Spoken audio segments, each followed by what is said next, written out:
Good evening, everyone. I'm Frank Novak, and this is Point of Reference. Tonight, ladies and gentlemen, start your engines because we're going to take you for a fast ride down the road of history of auto racing in New England.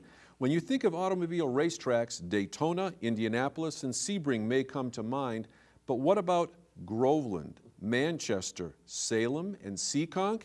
Yes, these are just a few of the New England raceways that make up the history of auto racing in your backyard. And here to tell us all about it are two former race car drivers and racing historians, Ken Smith, and the author of the newly released A History of Auto Racing in New England, Lou Boyd. Welcome to the program, gentlemen. Thanks, Frank. Thank you. You know, when I took a look at this, and I was, and I consider myself a car guy. And when I'm looking at these things and I'm saying, well, wait a minute, these locations for where you're saying these auto racetracks were, they were located in Westboro, in Norwood, in Lonsdale, in Manchester, in Groveland, in Seekonk, in West Peabody, and these are just in Massachusetts, not counting the ones in Maine, in New Hampshire, in Vermont, in Rhode Island. And I'm thinking, what? Yeah, Medford, Lowell. You know, this was incredible. Lou, you've been you're a race car driver, and Ken, you're a former race car driver, and historian as well. Not as well as Lou. Lou did much well. The better. thing is, you're taking a look at this, and this is a wonderful book, The History of Auto Racing in New England. We're going to talk about this book and the different things that are in here. And you're also the author of Hot Cars, Cool Drivers as well. Yes, and this also includes a big section, as does your other book, about the Pine Speedway in Groveland, which a lot of our people that are watching this program may remember. Right. But let me ask you a question. What prompted you to write this book? Is it to just jog the memory or let people know that may be car people or have an idea toward, a penchant toward cars, to know something more about this history? What's your motivation? Well, the one thing is that we did start a publishing company in Newburyport called Coastal 181 to preserve racing stories, because there was a fundamental passion and excitement about it that just really has gone away and will probably never happen again. But the specific catalyst for building it, for doing the book, is that a lot of us, Ken and myself included, are involved in putting together a museum of New England motorsports that will go right on the property of the big track up in Loudon, New Hampshire. And it's a major, major initiative, and it's really going to be a pretty swanky museum. That's excellent. Loudon is probably the largest track of its type really in New England, is it not? It is. Oh, yeah. It's actually the largest sports facility in the Northeast, bigger than Boston Garden and the stadium put together. That's incredible. When we take a look at in this museum, we're going to touch upon that as time goes on too, because there's an awful lot. If they just utilize your books as a resource for what to utilize as far as a substance in that museum, it's incredible.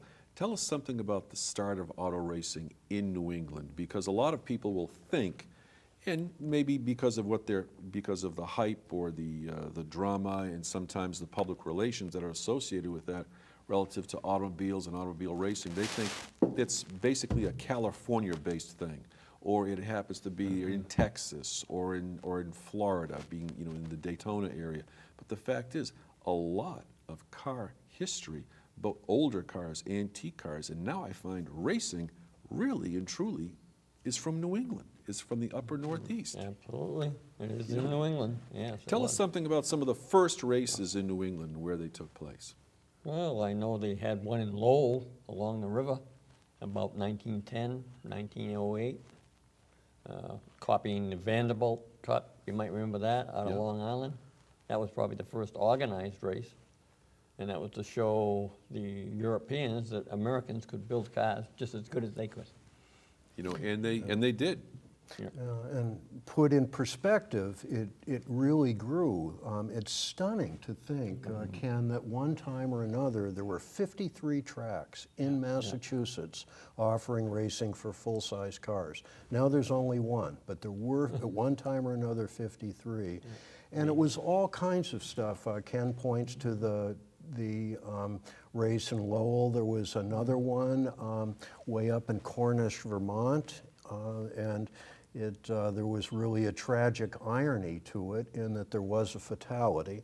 A doctor was driving a car, and his riding mechanic, who was doing ballast to try to keep the car Right. on the ground, going through the turns, flew off, and irony of ironies, hit his head on a horse hitching post and was killed. That's incredible. You know, when you talk about having the having a passenger on during the race, and this was around what time period? 1900s. In the in the early 1900s, because the thing is, when we did a program on, and great to find out about these things. You look at a lot of these earlier cars, the earlier race cars would have two people in there, one for the driver, the other for the navigator, and then in an astounding move, they decided in one racer they took the navigator out and they put side mirrors on there. So lose the extra person, less weight, power to weight ratio, and they won, and suddenly everybody was using those rear view mirrors, and hence that's why we have those side view mirrors in our cars today. Correct. That's correct. You know, that's A couple other things they did, those riding mechanics, they had to put oil in the cars as it was driving. as they Yes. were going. They also oftentimes had pressure fuel tanks. They didn't have a fuel pump. They had to put pressure in the tank by pumping it up with to a push pump. the So they'd fuel have into a the hand carburetor. pump. So you have to pump Going it. down the straightaway, they'd pump it. Oh, how crude! But I'll ask you, while crude as it may have been, what speeds would some of these cars travel in that time frame, in that time period? Well, they got up over 100 miles an hour in the early 1900s. And that was probably never the intent of the manufacturer, that the cars would ever wind up going that fast. But it was the guys that were the mechanics and the people that like to get into the pits, maybe like yourselves and a lot of your associates, that would tweak these things and make them go a little faster, no? That is correct, Frank. And right after the rather jaunty beginning of racing, people weren't really doing what we call stock cars today, cars off the manufacturing line. They were making their own. And this was pretty speedy stuff. And by the time that this board track, this 1.5-mile board track, was built in Rockingham in the 1920s, And you're referring to the Rockingham Raceway, which many That's right. people will know that you have to pass that to get to the mall at Rockingham. That's correct. And that's where they would race horses, but that's originally where they would always also race cars, and that whole track was made out of wood. wood, 3 million linear feet of boards, and the banking was so steep that in the turns, the top of the track was 4 stories above the bottom of the track. And so those boys could get trucking 120 miles an hour. On wood. And this was not for the faint of heart. Wow. You know, and they would get, they'd get that high, that fast, and it's just incredible. And 70,000 people. And would this go was to down around, watch. this is in the early 1900s. 1920s. In the 1920s. They'd come by train. And when I noticed that when I'm reading the book, it's kind of fascinating that the evolution of the track itself and the surfaces, there was wood. Right. And then in some cases, depending upon where you were, a lot of times maybe in the rural South, they'd have the dirt tracks, but dirt up around this neck of the woods, it wasn't dirt, it was clay. Well, You know, clay. And then it wasn't until around 1946, mid-1940s, they started to pave more and more of the tracks. yeah, right after the war. Yeah. They all got Interestingly, though, the first paved track, Yeah. other than Indianapolis, in this country Right. was built in Thompson, Connecticut, right after the big hurricane. A farmer down there tried to figure out what to do with his land. He looked to Indianapolis and he built a short version of it and paved it, first in the country. And high banked. Yeah. You know, can you tell me what the cost of being able to be involved in racing back then, proportionately, and Ken, as a chairman of the Pawtucket Bank, we're talking financing here. It cost too much. It cost too much back Whatever then? the cost was, it was too much. But Back yet then, you- too? Well, of course, yes. Because Yeah, just make your before own inflation. parts, Yeah. failures. But I really don't know how much it cost. Because even I'm just then. thinking, I wonder, when I see how many tracks there were and the different cars and the evolution of the cars and how they speed increased and the car sizes changed and they increased, but there were fewer and fewer tracks as time went on. There's a quote in this book, a fellow that raced very well down the Pines, Joe Sestilio, was quite a midget sprint car driver, and he was quoted as, and I think it's in this book, that at one point, he would be able to race 8 or 9 times in a 7-day period, all around here. And he made more money than Harry Truman, who was the president. Wow. And having fun at the same Oh, time, having doing a what he hell of a wants to good do. time, yeah.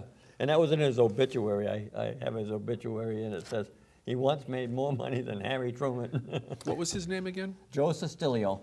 Now, did he have a nickname? Because when I Rosie. go through this book, Rosie Joe. Rosie Joe, tell me about some of the nicknames of some of the drivers that people would know about. Because there's the regular name, and then there's the middle name that they had that everybody knew them by. That was their nickname. Tell us some of those nicknames. They're fascinating. Well, certainly around here, everybody would go right to the main man from Haverhill, Ollie Silva, who was known as Quicksilver. Yeah. Most of the time.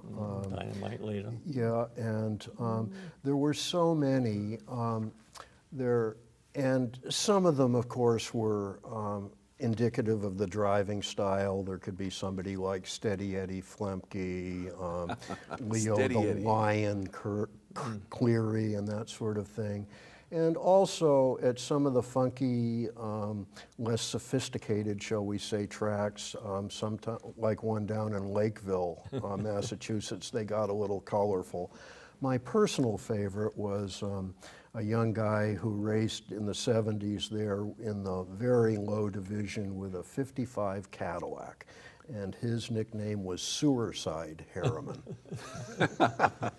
So everybody, how did they get these nicknames? Did the announcers of the track? Yeah. Usually they the gave it track to 'em? announcer. That's Quicksilver and the blue streak driven by Big Don McLaren, and that quite a rivalry there. So I've got to ask this question. It begs the question. Both of you folks are race car drivers. Did you have a nickname, Ken, when you were there? Not very much. Smitty. Smitty, how about yourself? Yeah, I did because Finch. when I raced, you had to be 21, Right. unless you got your parents to sign a waiver, which my parents certainly weren't about to do. So most of us got fake IDs, and mine ended up being Finch Fenton. So Finch I was Fenton. Fast Finch. Fast Finch. Finch. That's great. Won a lot of races. And No, fast no. Finch. A lot of these cars, because we're talking about the age when they happen to start, with a lot of these automobiles, like the modified Model T engines, and you said they built their own. They built their own frames. They built everything. Yeah. But they Well- had to piece these cars together because you couldn't go ahead and construct the differential. You had to get it from somewhere. Well, depending on which era you're in. Yeah. I often like to tell a story. It's a little bit off the subject, but there were no gas stations when the cars first got going. So where did they go to get gas? And it was Mrs. Benz who paved the way. Mrs. Benz, not Mr. He was a quiet guy. Really? Of Mercedes-Benz, yeah. So she talked into all the pharmacists and the drugstores to carry gasoline, and they did. In the drugstores. Yeah, in the drugstores. That's where you went to get your gas. I never would have known that if my life And- depended on it. We and never would have you known being a that. car guy, I certainly know what those 3 prongs mean on a Mercedes. The circle and the 3 prongs. Well, they're supposed to be air, land, and sea. They Attaboy. wanted to go ahead and dominate all That's of right, that. dominate all. I didn't realize either, too, that because I'm a Saab aficionado, and I was very sad when that company went down. I think because of General Motors mismanagement. But as it turns out, I didn't realize in doing a little more research that BMW, the symbol of BMW, was originally for aircraft, for airplanes, for the propeller. Didn't know that either. But A lot of good this is, when we talk about how did things change, how were things in race car driving and the tracks prior to World War II and then after World War II? Very unsafe up to World War II. Yeah. Very unsafe, a lot of deaths. But open wheel cars, the midgets, sprint cars, they were the cry of the land, I think, way ahead of the late model, the full body cars were. The midgets were they were a lot smaller than even Most of the tracks around here were built for midgets. there were. Yeah. What was there? There was a movie that Clark Gable was in where he played a To Please race a car. Lady. Is that what? That's Yeah, what's. To Please That's a Lady. that was the race car movie that he was in. To Clark Please a Gable, Lady. back in 1939, That's 38. right. And they would go ahead and they'd wrap the steering wheels, which were looked like massive bus steering wheels. They'd wrap it with rope or something to kind of give you a greater grip. Correct? That's correct. Yeah. Yeah. Well, no power steering. Automobiles were developed, from 1900. Racing was a big part of it, developing them. Now, they still are to some extent, but they still can be developed. For example, the Formula One cars, they don't even call them engines or motors anymore. They don't? They're power units. Power units. But are there a They- lot of with today's automobiles, conventional automobiles that you drove here with today, and I'm talking about, I'm referencing your Cadillac Corvette powered with the rolled exhaust tips. I like that car, Ken. But the fact is there's so much technology in there that goes beyond the block, the engine block and the radiator and the transmission. And now when people go ahead and want to tweak or increase the horsepower or the performance of an automobile, it just, when did this happen? When instead of being able to adjust the carburetors and the fuel airflow, now you go ahead and you change you modify the computer chip program that's in the car. Oh, yeah. Is any of that done in racing, or is Oh, it yeah. or is it all motor and all engine? Let me try to tell you about a Formula One car, and I'm not a pro at it. But when you put the brakes on a car, Yeah. you put the brakes on, you cause energy. Right. Well, they capture all that energy when you're putting the brakes on. It goes into a unit. All that and then it gets used to drive the rear wheels. They store it in a unit, and then they use it.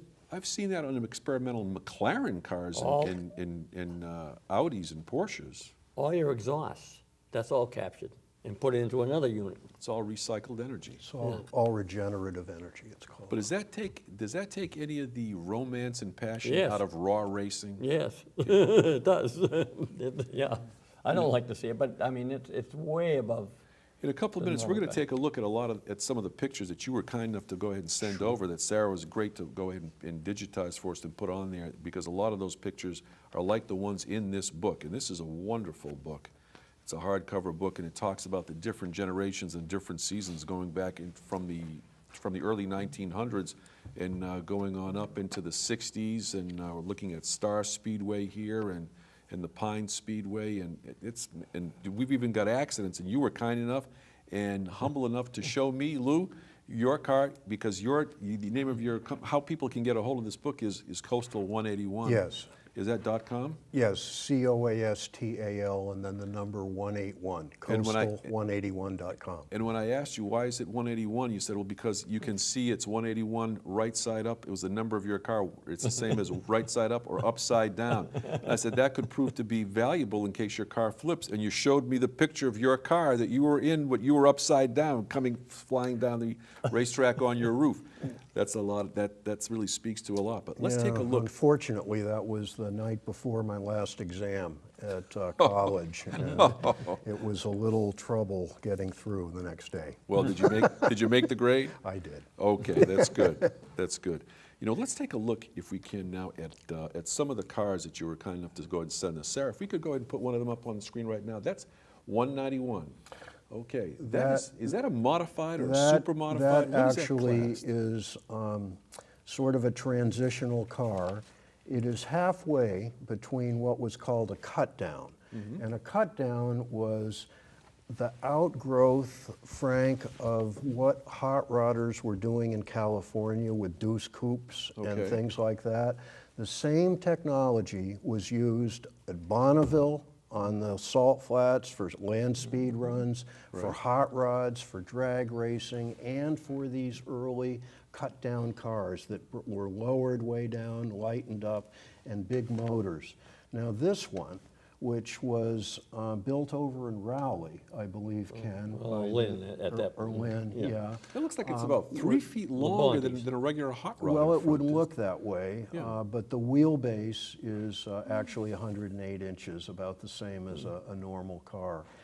That car did though differentiate itself from a cut down in that it had a handmade frame out of tubing, not a regular car frame. So technically, that was an early super modified car. Really? So, And it was driven by somebody we've mentioned before, Ali Silva, who was absolutely the greatest driver out of the Merrimack Valley. well, he meant an awful lot to a lot of people locally, not only by reputation, but for you, Ken. He happened to be, was he your brother-in-law? My brother-in-law. And, I knew him all my life. That's, Most of my life. wow, that's what a connection. What Seventh a connection grade. to have. That is a lifetime. Yeah, no, he was the star of our program, no question. You know, in the car that you just happened to mention that you showed there, when they make their own frame, I know in some of the older frames with the hot rods that they make up, they modify, they restore, they talk about wanting to box the frame because that's supposed to give it some more strength. But would that have been a necessity in racing to box it to give it more strength with the stresses that you put on the car? Absolutely, because you need to realize that these cars are going as fast as they can around these oval tracks, so there's tremendous torsional twist on these chassis in the turns. So if you look at these cars, even though the tubing may look a little minimalist, there are triangles everywhere to strengthen it. We're going to go to the next picture now, and let's see what Sarah has for us from the control room. And that is number 6, is that 61 Junior? Yeah, that was made out of parts from a fire truck. That is. West. My gosh. You They know, took a fire truck and they used the frame of the fire truck. Now, what would the engine in something of that type be? Oh, that's probably a Ford, a 350, I mean a Chevy, He was a Ford guy, Yeah. actually, and I believe that's a 289. maybe. Yeah. Yeah. Wow. Well, he had one of those later on. Yeah, that's true. You know, but those you are- can see he's got some pretty dramatic-looking exhaust Oh, pipes Right. They make noise. sticking up there, yeah. And those are coming directly off the manifold. Those aren't going off the side of the car or behind the car at all. There's a bit of testosterone in that design, Frank. I guess that's, that's. No, he was quite he's very instrumental with our museum right now. He's still very active. You know, the fascinating thing, when I took a look at the museum, for people that might wonder how they could go ahead and participate, and this is a little aside sandwiched in between taking a look at these cars, they've got a thing there with the museum where if people wanted to go ahead and make a donation or something of that type, they couldn't by being able to buy a brick.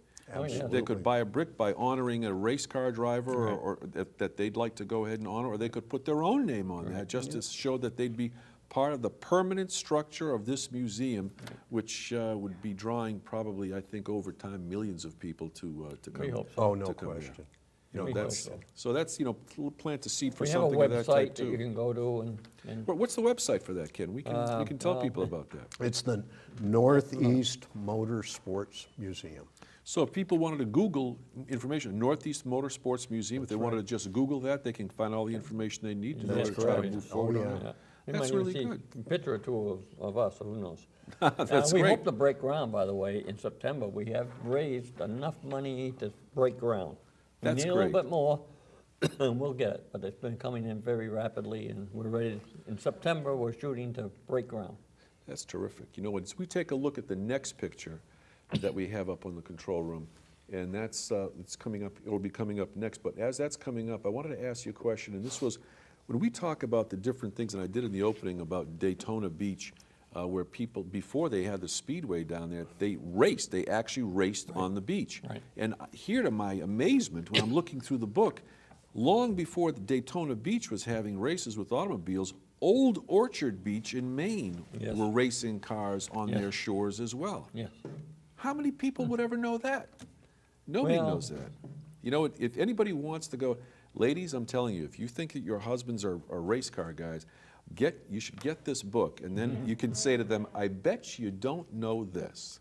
And you'll be put up on a higher pedestal than perhaps you are right now. But if Sarah's got that next shot for us, that's okay. Number 79, that says Little Deuce Coupe on there. Around what year would that That have would be a been? six-cylinder. That was Dave Yeah, Grant's. this would have been the so-called B division. Now, Okay. if you call the super modifieds or the Yep. cut downs, such as we just saw with Ali Silva, as the A division, which allows the most modification, this is the lower division, which is supposedly an instructional group and at much lower cost. You can see that the car is not cut down as much. It's much higher in the air.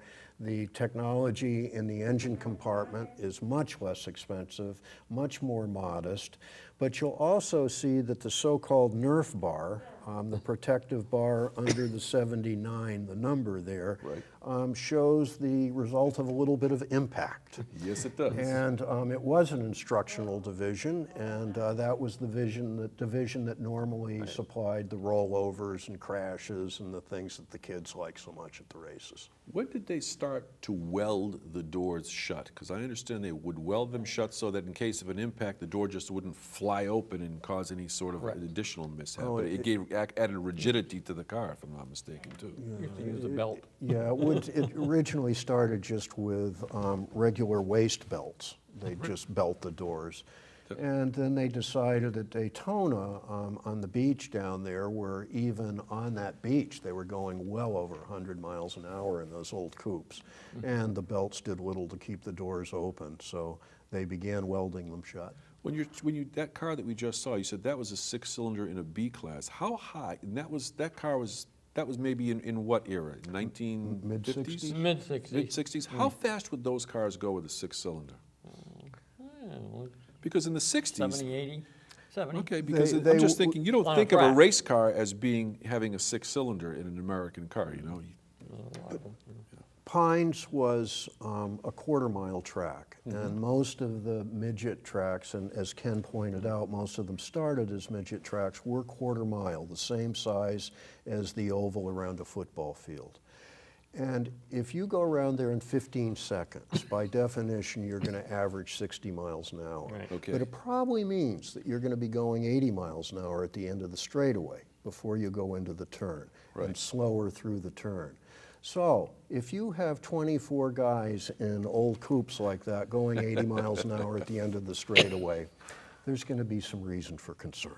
And as we go to the next picture, that brings up another question I had for you. When you have that many people going in, and here, perfect picture, as you're going into the turn, you have one person that may be coming up a little too close to the other person, and he may be bumping him, or I understand they call that in racing rubbing. And anybody that ever saw that Tom Cruise movie about Days of Thunder, I guess, where he said, the guy touched me, he says, well, he didn't touch, he was rubbing you. And rubbing you is racing. And is that true? I mean, is that, or is that just part of the drama of that movie? No, that's true. That's know, true. and Rubbing is racing. Faster you go, the less rubbing you should do. But a small track like that, you're going to have some rubbing. You know, how about sportsmanship with these fellows? When you take a look at these now, at which track was this, 707? That's probably Hudson. And on the inside, I would say, if not the most famous driver from this area, the most notorious. And his name's Bentley Warren. Bentley Warren. And he is... That's a Hollywood name. It along is with all an these Hollywood guy. Really? This guy's father was a famous investment banker in Boston. His wife, an exotic woman from Eastern Europe who was summa cum laude from Wellesley, who worked for Henry Kissinger. And along came their son, Bentley Warren, who was the terror of Essex, Massachusetts and Spine Speedway, but in no time at all ended up at Indianapolis. And he is still a major part of racing. He is very famous these days for an amazingly colorful establishment in Arundel called Bentley Saloon that gets 1,400 bikers every Saturday. Wow. And also, he is anxious for everybody to know his loyalty to this sport. And the last day of 2014, he donated $40,000 to our museum. That's terrific. That's a stand-up guy. We're going to go to the next picture right now and see what we've got here. And this is Pine Speedway. We've only got about 3 minutes left and maybe a couple of pictures. If Sarah tells me, do we have another picture beyond? Okay, because this wraps up the pictures we have. We've just got maybe now a couple of minutes left. Tell us about this, Pine Speedway. It's the famous Pine Speedway. It's turns 1 and 2 with the famous sandbanks. We used to go down in the afternoon and sweep those sandbanks to the best of our ability, clean, so you could pass on the outside, but it made the racing exciting. And there's a monument now down in Groveland Yes, as there to is. where that is, because you have a Pine Speedway reunion day Correct. every year, Ken, correct? First Saturday of October, and this will be the 13th year this run, and We get a hell of a nice, good crowd down there. And let me tell you something, I mean, I'm a car Amazing. guy, and they've got something for everyone down Everyone. there. And I got, you schooled me down there on some race cars when I took a look in there, and I'm dog saying, I clutch. thought, I'm not sure how many pedals this is supposed to have, but I thought it was supposed to have more than that. But you showed me how that happened to work. Yeah. You know, the thing is, when I take a look at this, and this book has got the likes of not only people like, you know, Ollie Silva, who is, you know, who's a local hero about what we happen to have here, but you talk about Bentley Warren is also in this book, A History of Auto Racing in New England, but you've also mentioned people like Briggs Cunningham in here, who's a race car driver and also also an auto manufacturer. He had come out with his own high performance sports car, the Cunningham, if I'm not mistaken. No? That's right. And tell us about Briggs Cunningham and his involvement with this. Your racing. He is a member of our New England Auto Racing Hall of Fame, and he was one of the really premier early sports car racers and was particularly involved in that famous but sometimes gruesome race in France called Le Mans, and took a number of people over there and was responsible, I think, for a whole cadre of people who came out of Connecticut, all of whom got to be household names, people like Sam Posey, Paul Newman, Wow. and on and on. And I see some of the celebrities that are in these books too, like Paul Newman and a lot of the other higher profile race car drivers that people will see. And for that, basically, I wish we had, and as I mentioned before the program started, this is going to be torture for me because I have at least 300 or 400 questions for you in just a half hour to do it, and already done with that half hour. But we'd like to have you back maybe to discuss some different aspects of this. Oh, absolutely. That's great. Super. This has been a real joy for me, and I want to be able to make mention of the fact of this is a great book, A History of Auto Racing in New England. And there's another companion book here called Hot Cars and Cool Drivers as well. This is great because, as it turns out, lo and behold, I turned the page and I took a look at it, and I see former Police Chief Shanahan here trying to separate two race car drivers as a result. And it turns out, oddly, Chief Shanahan taught my father how to drive. And so how about that? I'm going to tell my dad about that one. And then also, finally, just to mention, for people wanting to find out or maybe participate in the Northeast Motorsports Museum, if they go ahead and just Google that, you'll be able to find out a lot of information as to how you can participate in that, or maybe even make a donation. But for people who would like to have more information on these books, you can go to it's coastal181.com. That's correct. And that goes to Lou Boyd's race car, which was 181, whether it's right side up or upside down. So, gentlemen, Lou Boyd, great to have you here as an author and a historian and race car driver. And Ken Smith, Anytime. not only president and chairman of the board of Pawtucket Bank, but also a race car driver and historian. It's wonderful to have you gentlemen here, and we'd like to have you back again. And we hope that this program has been a point of reference for you, too. And until next time, my name is Frank Novak. Thanks very much for watching. That was it.